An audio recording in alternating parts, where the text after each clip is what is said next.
Welcome to Dog Day Afternoon. I am Gilles Gallant with BetsTV. You can follow me on Twitter at GDawg5000. And it's the betting show where we talk NFL and sports betting advice, maybe give a little unsolicited life advice along the way. A couple mid-30s guys talking down to millennials. Can't think of a better show than that. Give a few picks along the way. And main thing I love to stress before I bring on my guests is we don't take things too seriously around here. Guys, we're just talking sports and NFL. Main thing we got to do here is just have some fun with it. And every week we're going to cover the latest odds in the NFL.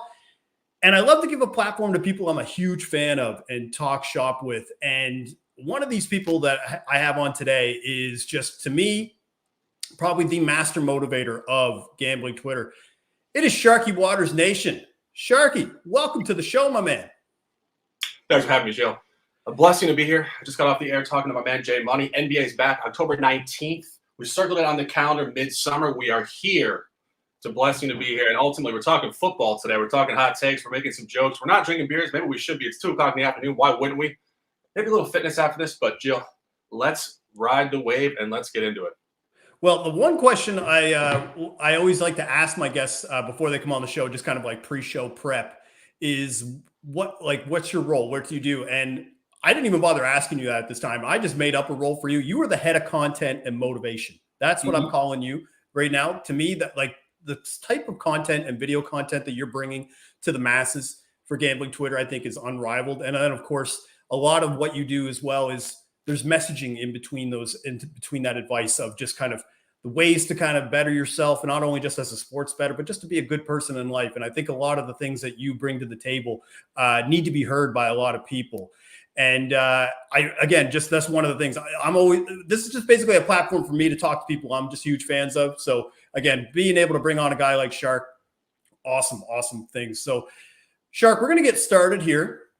And one of the things we do with this show, or one of the things I do is I love to just say the most ridiculous thing I could think of when it comes to the NFL. And it's a little segment I like to call Apparently. And some things happen in the NFL this week that could be maybe more apparent to me than others. And apparently, the Arizona Cardinals don't need a coach like Shark. They basically walked into Cleveland without Cliff Kingsbury, who is their offensive play caller, all things considered, basically walking in almost like naked in a way of that front, going into a place that had what I thought was a pretty stout defense and a pretty reliable offense. And it just rolled over them. And I joked about this last week that the Cardinals are going 20-0.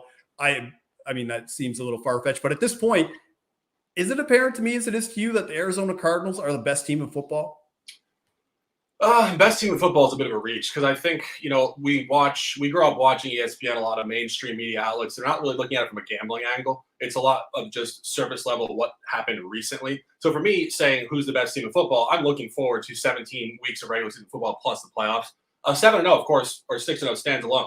Yes, they are at this linear point the best team in football, but I don't think they are. I think they're going to fade in some context down the stretch. I think the physicality of January, even the potential weather. Of course, they get the 1 seed. They'll be hosting down in the desert. That won't apply to it. But in terms of the coaching, I mean, this is, I think, a snapshot to Kyler Murray. We talk about the mindset of athletes. I think this guy's an incredibly cerebral, intellectual guy. I think, obviously coming off of baseball, he was drafted high in the baseball. He had a big decision to make, but choosing football, obviously quarterback position, you want the guy to be cerebral. He defines that. I think he's got a great grip over the playbook. I think he runs it well. I think he's just showcasing his intelligence. And I think Cliff Kingsbury obviously had talked about pre-NFL, obviously back at Texas Tech. He tried to recruit Kyler Murray at Texas Tech. He went to Oklahoma, of course, for this particular scheme.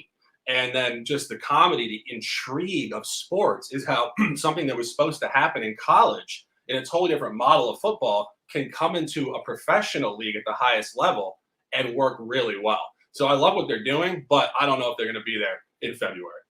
So one of the things that I wanted to just touch on too is I think a lot of people kind of felt this way at the first half of last season and how dependent they are offensively with Kyler Murray. And then we think back to that Hail Murray of when he scored that touchdown, the game-winning touchdown over the Bills. And then the next game kind of got rocked by the Seahawks, hurt his shoulder, didn't look that great. And you kind of saw the Cardinals kind of start to take a nosedive with it. I know that pretty much any NFL team is going to kind of take a little bit of aggression when their quarterback is a little bit hurt. But I do think that thought holds merit for this season, because if anything was to happen to Kyler, who is a scrambling quarterback, who does like to kind of try to get open on the edges, I'm a little worried about the long-term prospects of this team. So I'm kind of on the same fence with you that I probably don't think that they're top to bottom the best team in the NFL, but the standings are what they are, and they didn't get there accidentally. Like, they beat up some pretty good teams to do that. We're going to move on to the next topic here. So, Sharky, apparently the Titans are back. I had them written off as a fraud franchise, especially after that Jets loss. And then beating up on the Jaguars, I feel like that's kind of like a rite of passage in the NFL to be able to kind of take down that team. But they're sitting at 4-2 in the AFC South, a 2.5 game lead, really, if you want to consider it over the Colts with having a win already in hand. Are the Titans back? No. I don't think we really know who the Titans are, to be honest. I don't think they're Derrick Henry. That's all I think they are. They're Derrick Henry and 10 other guys. Yeah, and again, we look at what they've done the last couple of seasons. I mean, they came out of nowhere. I mean, I got to give a lot of respect to Ryan Tannehill. We go back to Hard Knocks with Joe Philbin down in Miami 6-7 years ago. I mean, this is highly unregulated. Joe Philbin, no shade to the guy whatsoever, but he's not really a head coach. He's not a motivator. He doesn't grip the minds. He's definitely a coordinator at his finest. And his management of Ryan Tannehill was poor. Yes. Tannehill obviously getting a rebirth here. I like what they've done. I mean, obviously going to the AFC Championship game 2 years ago, and that should segue us to another segment in 20 minutes. But against the Chiefs, they get them this week. I will know who they are based on how they play the Chiefs this week. Because I think Buffalo, I actually missed a bet last night with Buffalo, really kind of a nasty -3.5. It didn't cover the first half. But Buffalo had been absolutely blowing out teams for 4 weeks. They were averaging over 20 point per game differential in those 4 games. There was definitely a little bit of a buy low coming on the Titans environment last night. But can they back up success with success? Back-to-back home games, Buffalo and KC, probably the class of the AFC. What happens this week will tell us a story. Yeah, and the Chiefs have a habit of making defenses, at least even the strongest ones, look pedestrian. And they're the type of team that I think likes to play with the lead. I know, obviously, there's many examples of the Chiefs when they get down, let's say 2 scores, 3 scores, of them just roaring back.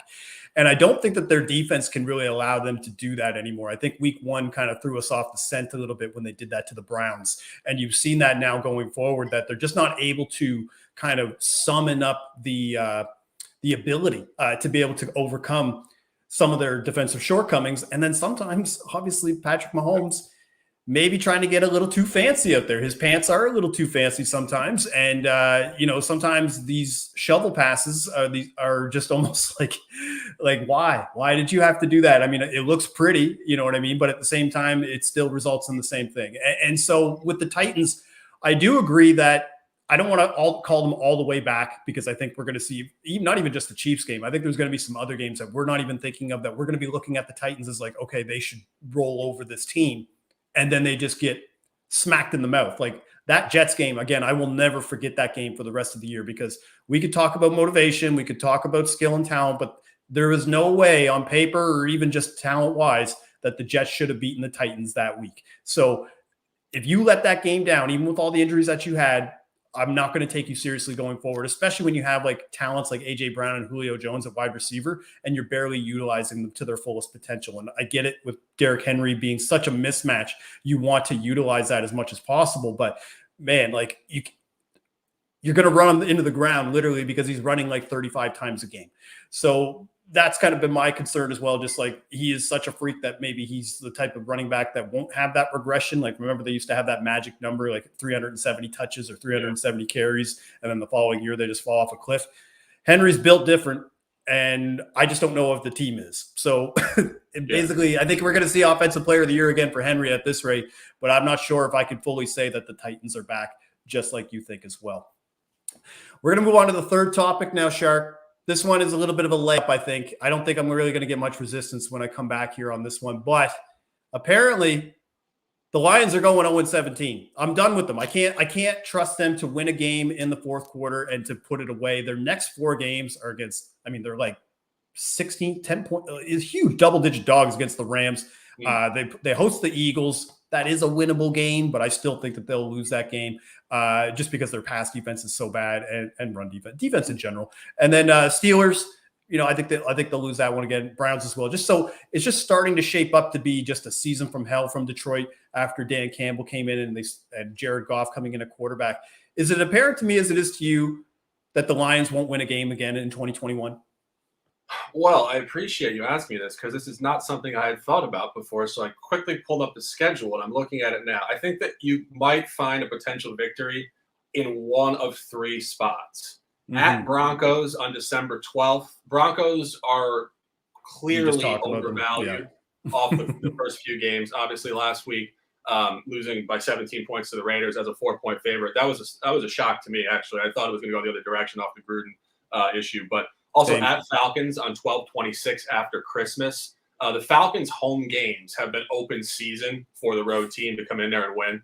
That would be the one that I think really stands out as a potential victory.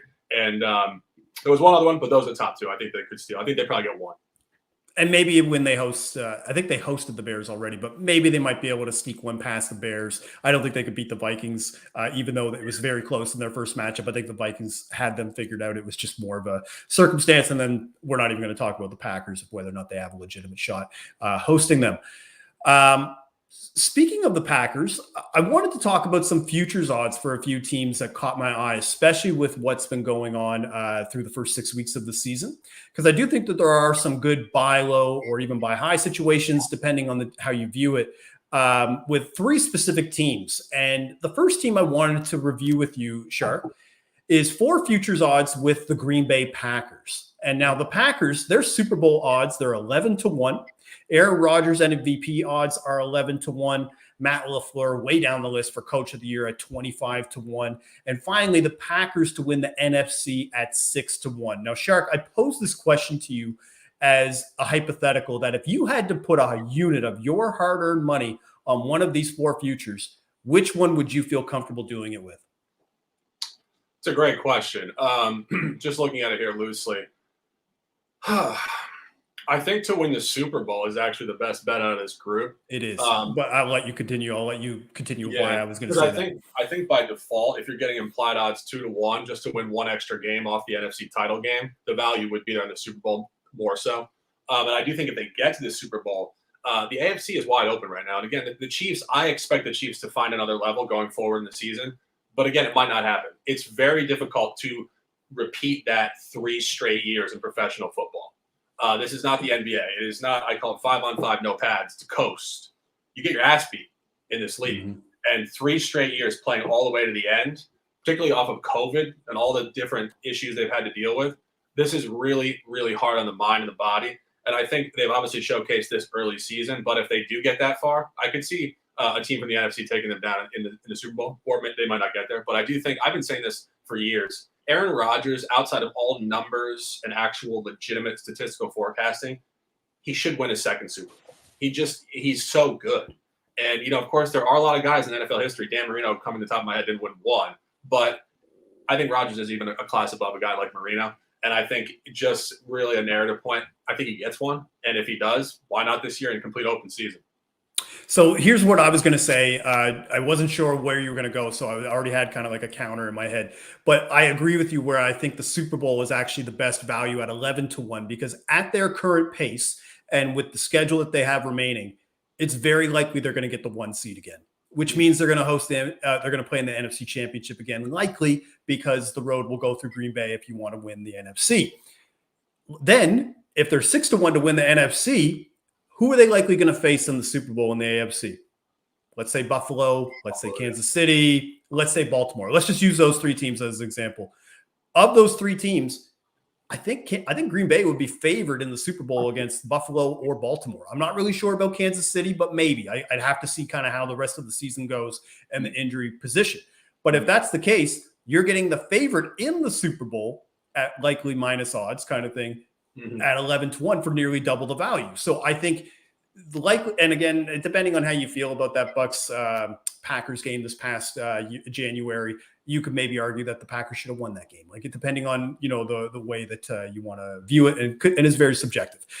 But out of those, that is the one that I think probably offers the best value at 11-1. Now, the safe pick, I do think, is the Packers to win the NFC at 6-1, because again, I think they are going to get the 1 seed again, the way that the pace is going. and the way that their schedule is. And if you're playing at home with Aaron Rodgers playing at what I'm considering probably maybe even the best he's ever looked, which is saying something considering some of the previous seasons we've seen him put on display. It looks pretty good. Now, that's why I was trying to say that, because I wouldn't bet him for MVP. I just think the narrative isn't there for him to get that. And I think that there's, you can make a case for right now he's 6th in NFL MVP odds. And I feel like all 5 of the ones in front of him have a better narrative to win. And even one behind him in Lamar Jackson, who is, I believe, 13-1, you could argue has a better shot to win the MVP than he does. So I would not have a look at that. And then same thing for LaFleur.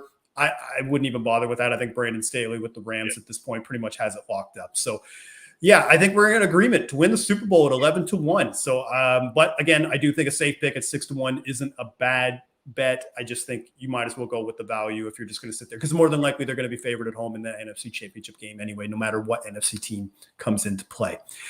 All right, next team, talking about the Chiefs. We're going to have a look at the Kansas City Chiefs futures, because this might be one of the best times to be able to get some value on them compared to the way that they were preseason. Shark, there's plus 750 to win the Super Bowl. Patrick Mahomes all the way down to 16-1 to win NFL MVP. Andy Reid is like the third last option for Coach of the Year at 80-1. And the Chiefs to win the AFC, sitting there at 3-1. A little bit different of a shade of odds than what we just saw for the Packers there. So of those 4, do any of those tickle your fancy where you would want to put a unit on that for an NFL futures bet? Yeah, I mean, I think Chiefs to win the AFC is a nice look at plus 300. I mean, I'm just looking at it right now. If you took the names off the jersey and you look at the standings and you saw a team that's actually currently in last place in the AFC in their own division, correct, implied to have the highest probability to come out of the AFC, I presume at plus 300. I mean, that is just telling you a great numerical story. They're the greatest buy low in the sport right now. I know I'm going to be betting them week to week a lot more than I would have the previous 5 weeks. And I think there's definitely a good implied odds look to win the AFC here. And I even think that there's an outside shot for MVP, because we have the first through the first 6 weeks, we've seen a lot of uncharacteristic turnovers by Patrick Mahomes. But it's 6 weeks and we're in an 18-week season, 17 games each. So there's still plenty of time to turn around that narrative and have, let's say, 3 consecutive games of 5+ touchdowns and just romping over teams, because it's not like the Chiefs are playing an easy schedule this year. They have pretty much, outside of maybe the odd, random throw-in game, pretty much every team they're facing is going to give them their best shot, and it's a tough matchup. So I think that if Mahomes is now, let's say he just cuts down on the turnovers and then just starts bombing touchdowns, and you start seeing these 3 touchdown games from Tyreek Hill again, and Kelsey just looking dominant, and Darrell Williams starting to kind of just make sure that Clyde Edwards-Helaire isn't as an impactful piece as he was thought to be. You're going to start to see some Mahomes MVP talk, because he makes the highlight reel every week with throws. Like, there were some throws that he just made this past week that were pretty much all over social media, and that buys into the narrative of like, wait a minute, did we overthink this? Are we still forgetting that he is probably the best quarterback in the league? So at 16-1, I think that does offer a little bit of value, especially when you look at the beginning of the season, when I believe he was 5-1 to win MVP. Yeah, no, I don't disagree with any of that. I think it's a great buy low across all points. Absolutely. So now we're going to stick with the AFC, another team that was pretty much maligned coming into the year as a team that wasn't really going to do much, and they probably really haven't really done much already this season. But I think they're worth talking about, because I think there is some value on some of their futures odds, and that's the Pittsburgh Steelers. And their Super Bowl odds are all the way down to 80-1. Just shocking number to be able to see that for a Steelers team. The one bet that did stand out to me, Najee Harris for NFL Offensive Rookie of the Year, sitting at 8-1. NFL Coach of the Year. I didn't think I'd be able to find a coaching candidate that would have higher odds than Andy Reid, but Mike Tomlin is sitting there at plus 10,000. And then, of course, the Steelers have the last place odds in the AFC North to win, sitting at 12-1 to come back behind the Bengals, Browns, and Ravens to win the AFC North. So, Shark, I do pose the question, of these 4, does anyone tickle your fancy that you would want to bet on this to be able to go forward for the 2021 season? Comically, no, not really. I don't love the Steelers in any capacity here. I go back to last year, and I talk about this all the time. They started 11-0 last year, and they got lucky in a lot of small windows to even get to that point straight up, not talking about any sort of ATS efficiency. And then they did what they were expected to do. They completely cliffed up. They fell off the grid. It ended up, obviously, with a pretty brutal-looking loss at home to Cleveland in the playoffs. This year, they did beat Buffalo in week 1, which surprised me, but ever since, they've been very mediocre. Of course, the non-cover against Geno Smith and the boys last week was a showcase to just their mediocrity currently. I think of any of those bets, maybe Najee Harris, if he just really catches some heat and runs for 1,200-plus yards. Mike Tomlin, almost zero shot to hit that. Zero. And truthfully, the other two, I don't think there's any shot for them to win the Super Bowl and maybe backdoor the division, but I think there's just high class above them. I think the Ravens are far better. I think the Bengals are scrappy as hell too. So absolutely, and I think it's the toughest division of football right now. And I think the reason why I can maybe make a case for Steelers to win the AFC North is just because they still have 5 divisional games to play. But even then, you're banking on a lot of luck. You'd have to go 5-0 in those games and then get some luck in play to be able to usurp a team like the Ravens, for example. Najee Harris out of the 4 is the one that actually caught my eye because Jamar Chase, I think he should be the favorite for Offensive Rookie of the Year at this standpoint, but none of the rookie quarterbacks have done enough to stand out where I think that they're deserving of the Offensive Rookie of the Year at this stage. I mean, they're all kind of progressing and getting better, but I'm not going to say the Mac Jones or Trevor Lawrence or Justin Fields or Zach Wilson, absolutely not, are worthy of trying to win Offensive Rookie of the Year. They don't have the stats, the record, or the impact, I would think, offensively to justify that, whereas Jamar Chase has looked like a top 10 wide receiver basically entering the league. And Najee Harris, at this rate, might break the single season record for catches by a rookie just because there's just so many dump offs from Ben that he's just racking up the stats. Like he almost looks like Kamara 2.0, like kind of the way that he's being used in that offense. So yeah, I agree with you. I probably wouldn't bet any of these except for Offensive Rookie of the Year.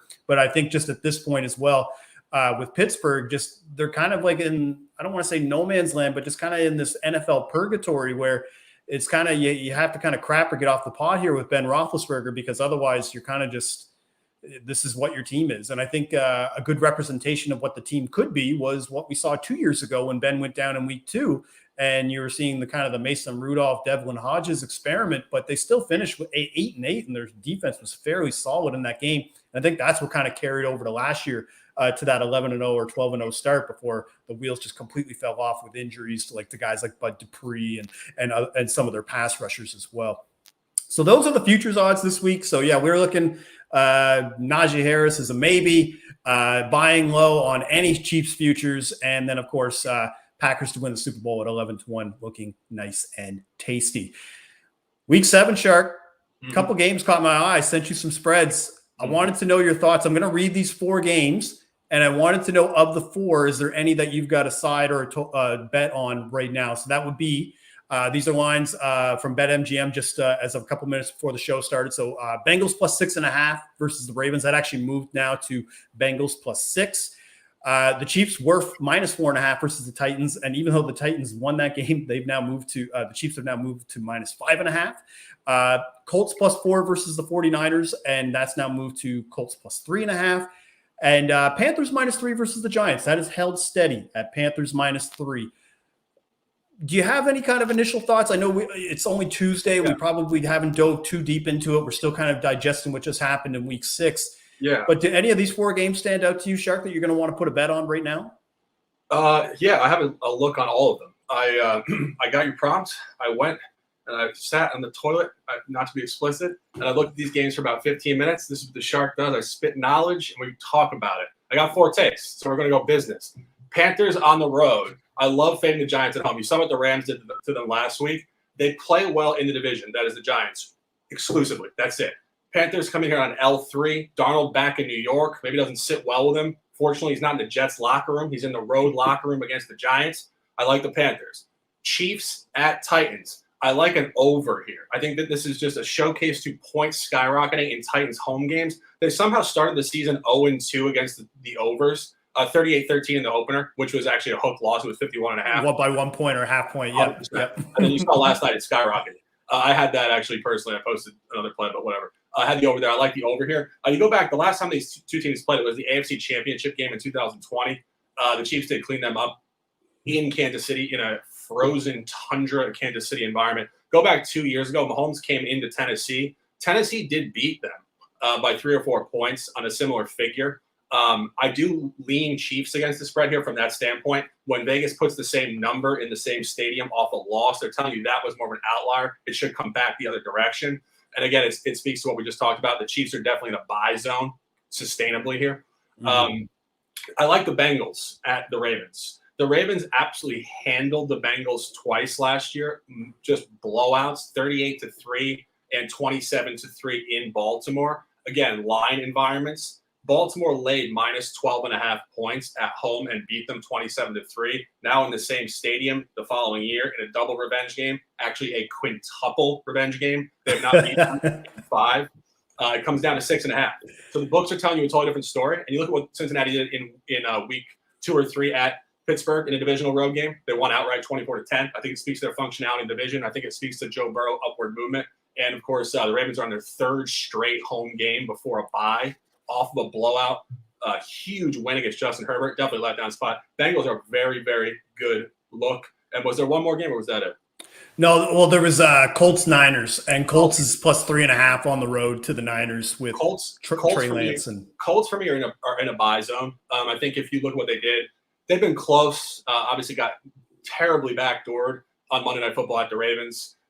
Covered at home against the Rams. Rams have showcased high class so far. They were right there. They've been right there. They finally blew somebody out last week against Houston. Of course, that was supposed to happen, and it did.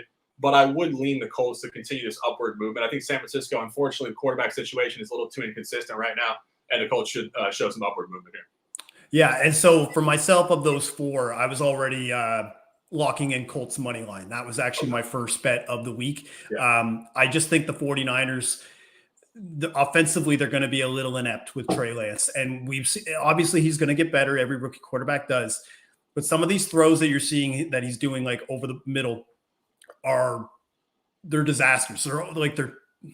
There's like almost like kind of like a lack of touch, if that makes sense from a quarterback standpoint, like where winning to know like the strength of a throw to just like, if I'm 5 feet away from you, you don't have to gun it at me, like kind of thing. And I think that's been a little bit of an issue for him so far. But again, just from a running standpoint, he's so elite on that, being able to run around the edge and through the tackles that you really can't dismiss him as a starting quarterback. But Colts right now, that game against the Dolphins really shocked me too when they went into Miami and just basically rolled them.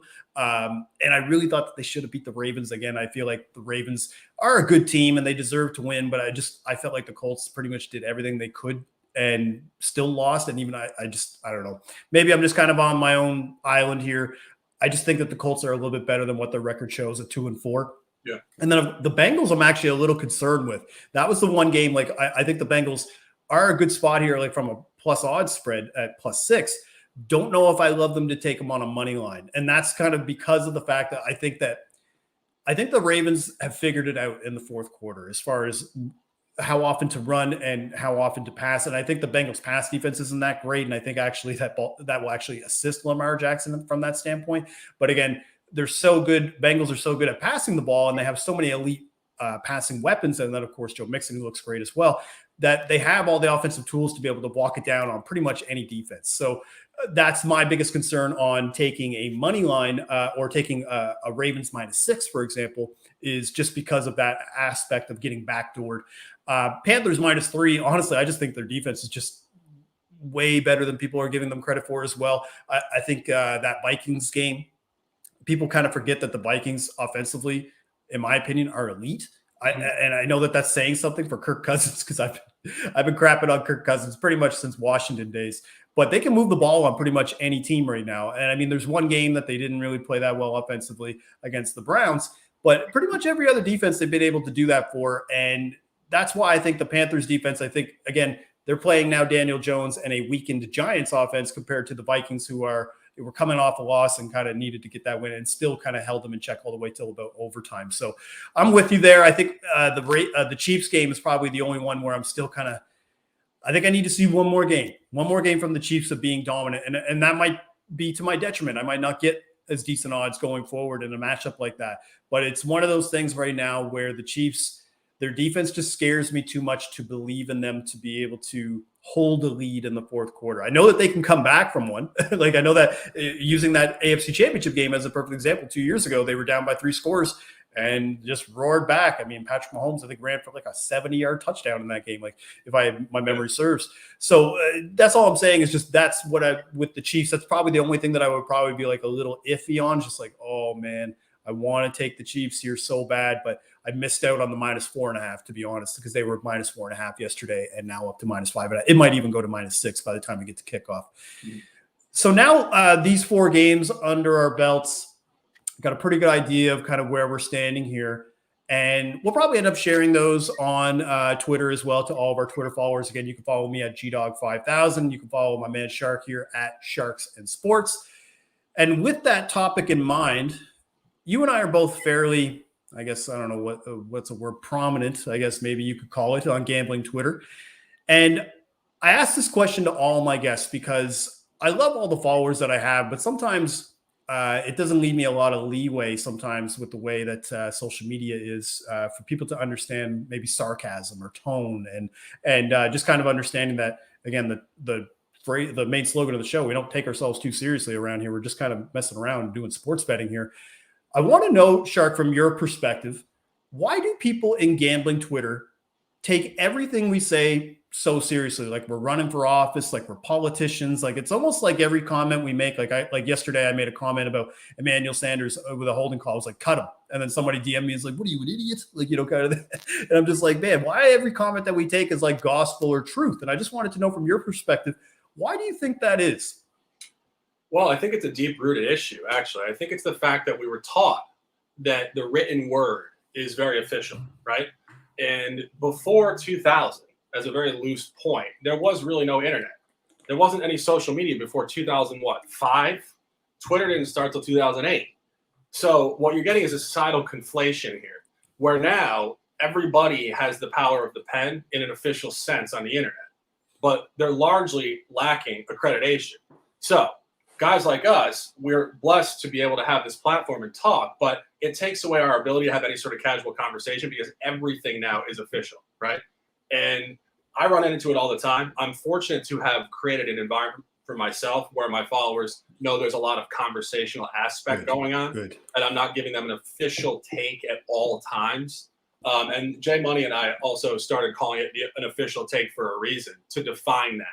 You know, we have speculation on all the games. Of course, we're looking at games. You're looking at all sorts of DFS angles and props and implied odds.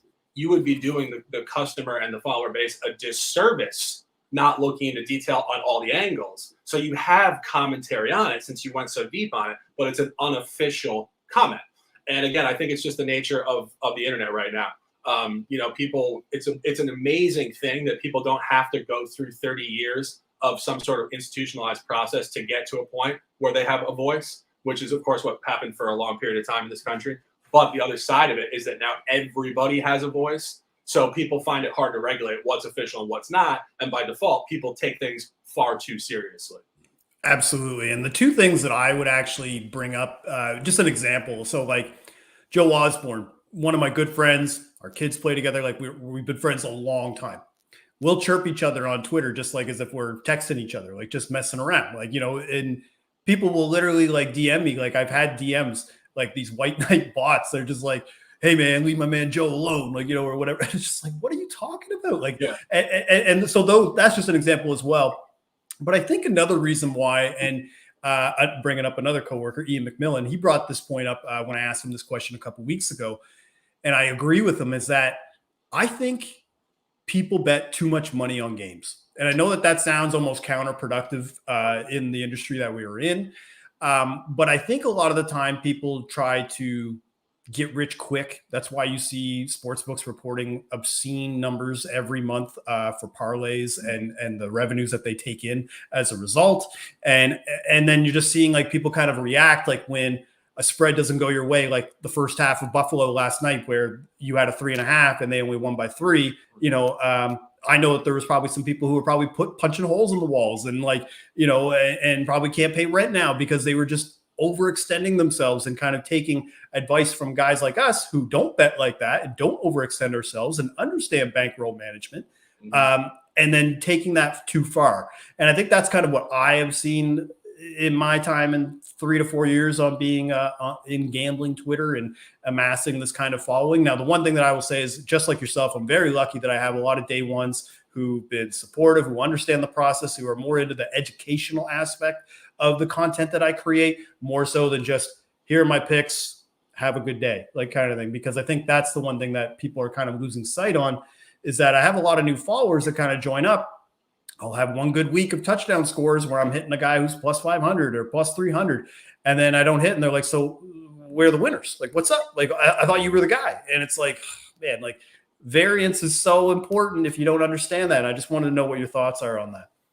Oh, I couldn't agree more. I mean, one thing, just as a real loose point, that people just do not do is they don't have separate accounts, right? You have a lifestyle spending account, you have a sports betting account, you have a stock account, you might prospect real estate, whatever you're doing. Don't conflate money. Just keep it separate, because it keeps your emotions separate. I used to do a show with Corona Picks. Shout out to you guys in Canada. You guys are all legends. And he and I used to talk about this all the time. And this is going back to the summer of 2018, 19.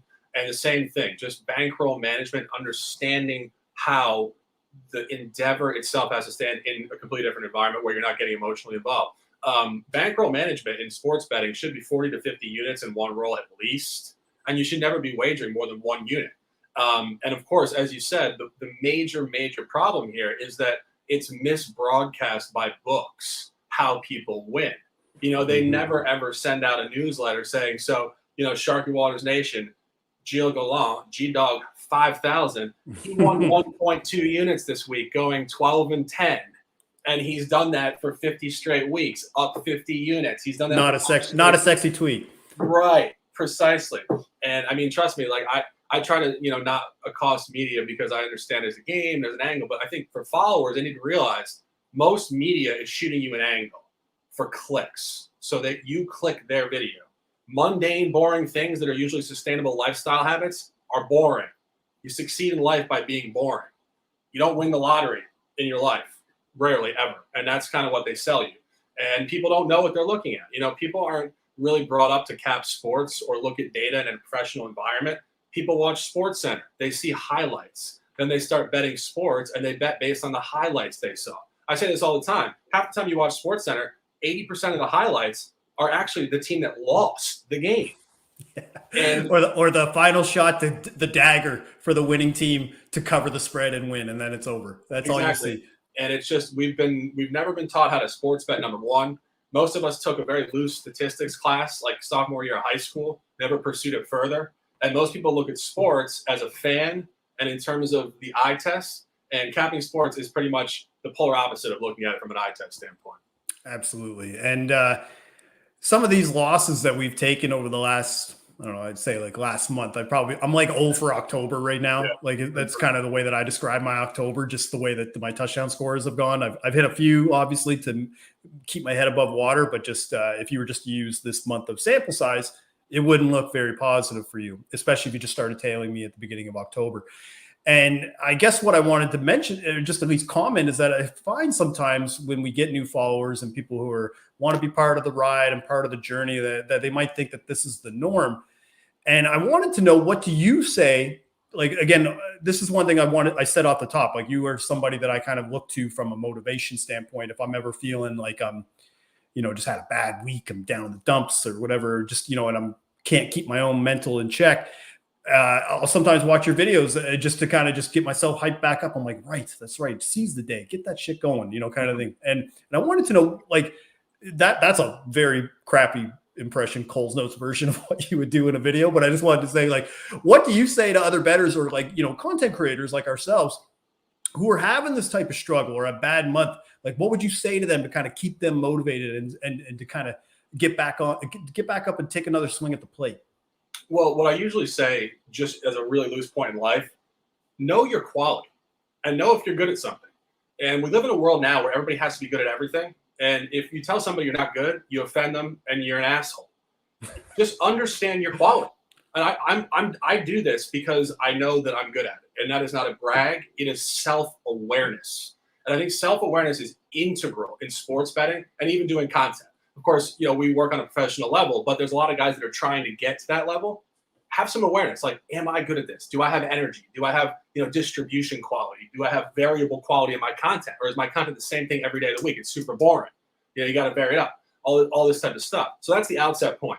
But if you are in that environment, don't ever run away from your own quality. Stay the course with it always, because if you are low, you're about to get high. And conversely, if you're too hot, not to be fearful, but just be aware, I am smoking hot.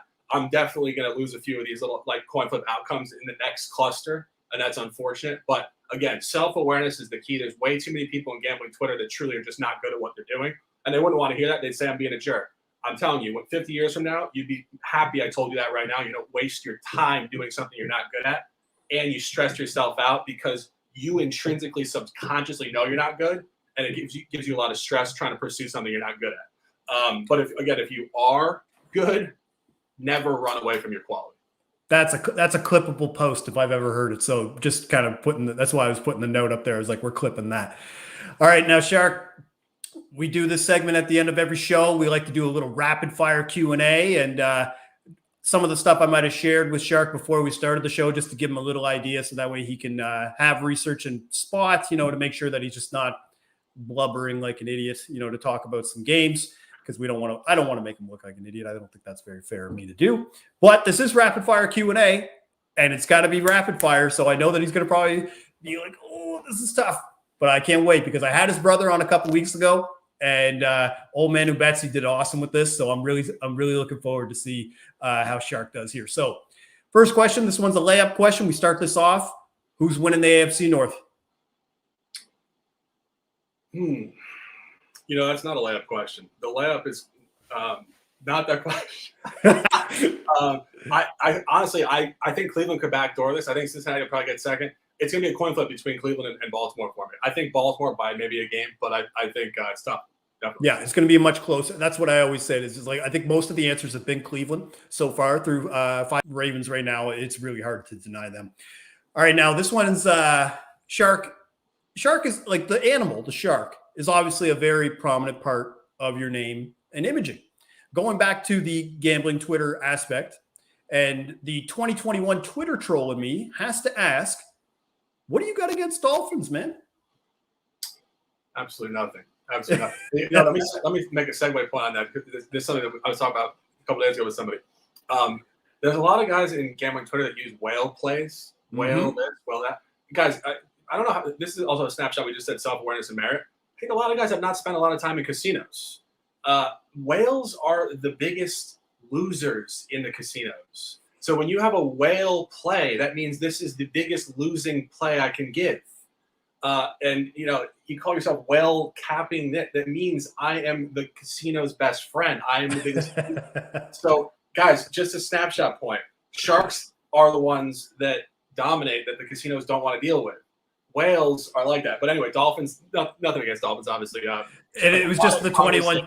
It was just the 2021 Twitter troll. That's like classic. Like, okay, you like sharks? Oh, yeah. Well, clearly you have something against dolphins and whales. But I'm glad you brought that up, because I wanted to make that comment about whale plays. It's just like, guys, it's the wrong terminology. All right, well, this one's an ad lib. I didn't even have this one written down. I just want to know, why do you think betting gravitates to so many aquatic creatures? Shark plays, whale plays, fishy lines. I feel like we need to come up with a new aquatic term. I don't know, just something that is a little more dominating. Maybe a dolphin play. I don't know. But I'm just saying, yeah. Yeah. Or yeah. All right, man. Next question.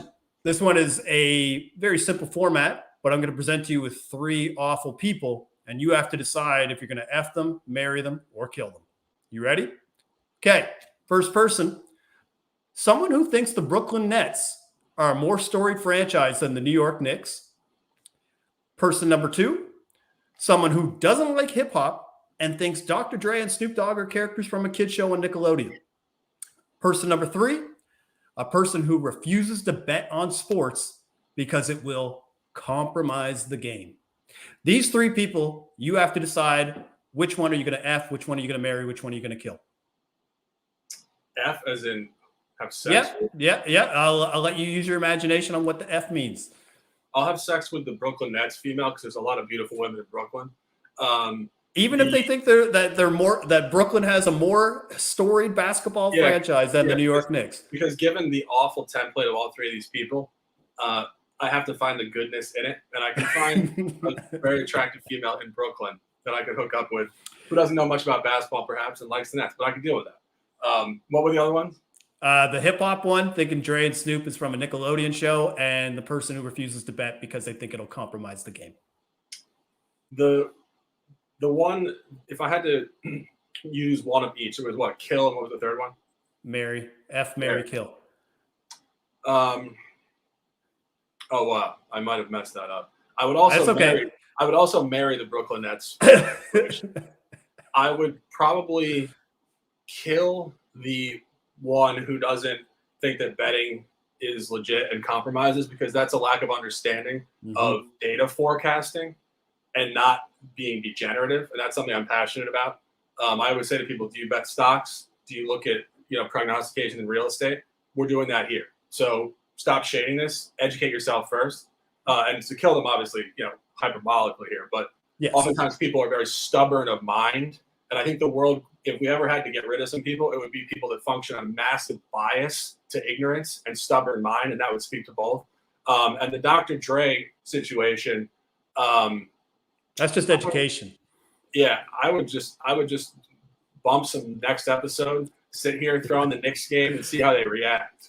I'm gonna put on Still DRE with a Knicks game versus Nets game on in the background with a huge 50-unit whale play on it. That's what we're doing. Yeah. All right, sticking with basketball, man. Basketball tips off tonight. True or false? Brooklyn Nets are winning the NBA championship in 2022. Oh man, I'd say obviously false. You could do the injury thing. Let's just assume everybody's not injured. I think false. When it comes down to it, I think there's enough teams that could get there over them. You're wearing the Raptors lid today, Shark. Over under 35.5 hats in your collection. NBA hats under. I'm working on it. I think I have about 25 to 30. And my overall hat collection, though, is far over 35. Yes. So do you do like, I mean, I've seen pretty much most of your videos, but like, are you ever going to do like the non-sport, like maybe like bowler hats? I'm just wondering like what other kind of stuff do you have? Because most of it, what you're wearing is awesome, like new era, snapback, whatever else. I'm just kind of wondering what other hats you have in your repertoire. It's almost all sports hats, pretty much. I mean, when I talk to my parents occasionally, they always say, we're glad you're doing this, because when you were 5 years old, you pull out the sports page and would read the sports page. I've been an adult like this since I was 5. I didn't watch cartoons. I didn't do anything. I looked at sports, data, outcomes, and competed. I love to do it. It's who I am. But I have sports hats. That's what I have. Next question. Broncos, Browns. We talked about it briefly. Browns are -3.5 now. What side are we taking here for the Shark?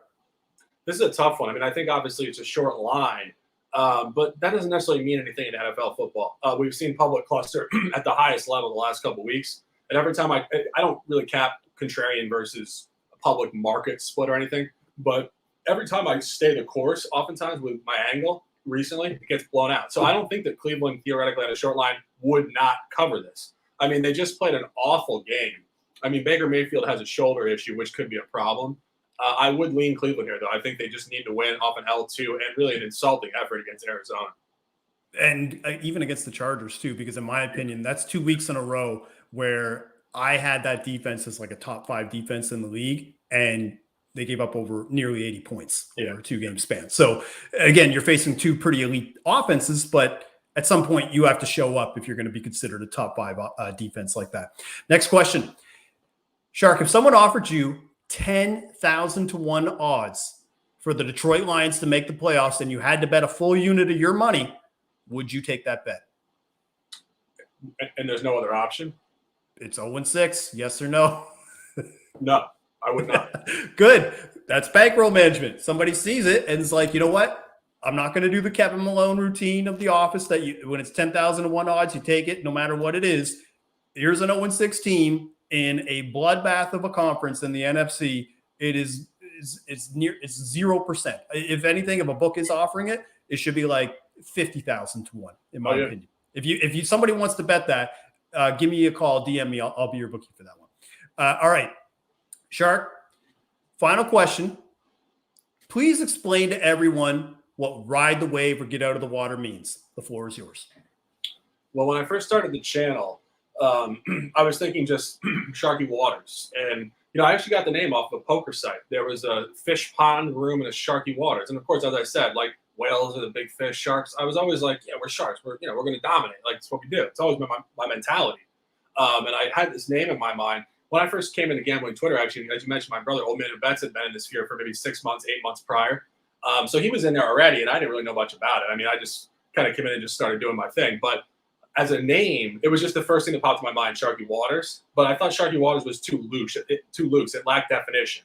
So that's why I said Sharky Waters Nation, because it really kind of brings it together. And then as the slogan point, again, it's all free-flowing stuff. Most of the stuff that I say on the internet, all these things that have become real, slogan points, were just off the cuff at one point in time.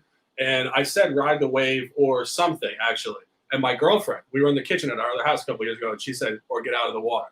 So it just came from the whole Sharky Waters Nation, ride the wave, as in like, we're in this camp together. We're in this ocean, this water, we dominate. And then ride the wave or get out of the water means like stay in the water. Like, we're never getting the fuck out of here. We're in here. And if you're not willing to, then get the hell out. So that's pretty much it. No, and I agree with the slogan. In fact, like, I think the reason why I always gravitate towards it is because it was something that I had to learn in like the first year of trying to be some sort of content creator or whatever I was doing in the first 6 months to a year when I was at Oddshark. And part of it was like, I didn't know that there was some, like, again, I wasn't really on Twitter.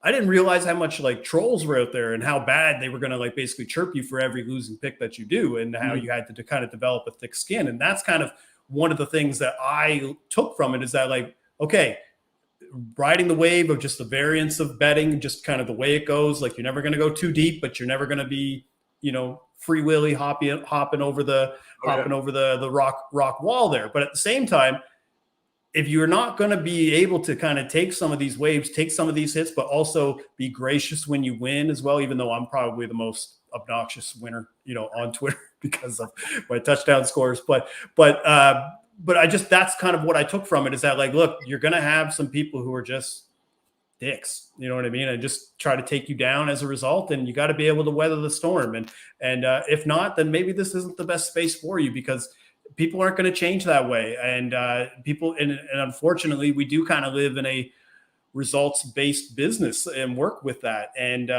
it's cool if you're putting out cool content, but if you're 0-30 for your month and they're -110 picks all around the board, I mean, hey, that's already like near impossible to do anyway, to do that for a 30-game stretch. But at the same time, like, if you're taking like kind of like the bashing of people from that and not able to kind of withstand that, you're not going to last very long in this industry, unfortunately.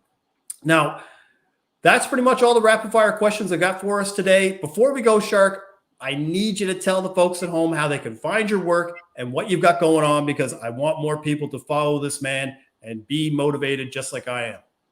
What is Sharky Waters Nation? As I say, 9 words of lifestyle. Rather than get out of the water. Sharks and Sports on Twitter. I do an NBA show on YouTube. J Money is Money. One word, all lowercase, every day of the year, except maybe the occasional holiday or some beverages the previous night. But we're on there almost every day. And it is lifestyle, but it is at the core sports picks analysis at the highest possible level that I'm able to do. And the lifestyle is built into it, because really, as I said before, knowing yourself, having self-awareness, training your mind and your body completely outside of sports betting to be effective every day of your life is an integral thing to what I do. And I try to articulate that to people, because as we were just saying, people need to understand that if you want to make money in sports betting long-term, it's much more than just looking at some numbers for an hour a day. It's a full lifestyle. So that's about it. And thanks for having me, Gilles. It's been a pleasure. Awesome, man. And again, that's all from me. I am Gilles Gallant, GDawg5000 on Twitter for some of those people who know me. I'm with BetsTV. I want to thank Sharky Waters Nation, Shark and Sports, the Shark, for joining me today. Again, really go follow this man for sharp betting tips. And again, just kind of like the real lifestyle motivational type of tips that you're kind of looking for that can help you be a better long-term. And if you're looking for any of my writing content, you can head over to FTNBets. And again, you can catch me every Sunday at 11 a.m. Eastern for Touchdown Town, where I give out my best touchdown scores of the week. I want to thank you for watching Dog Day Afternoon. I'm Gilles Gallant with BetsTV. Bon chance.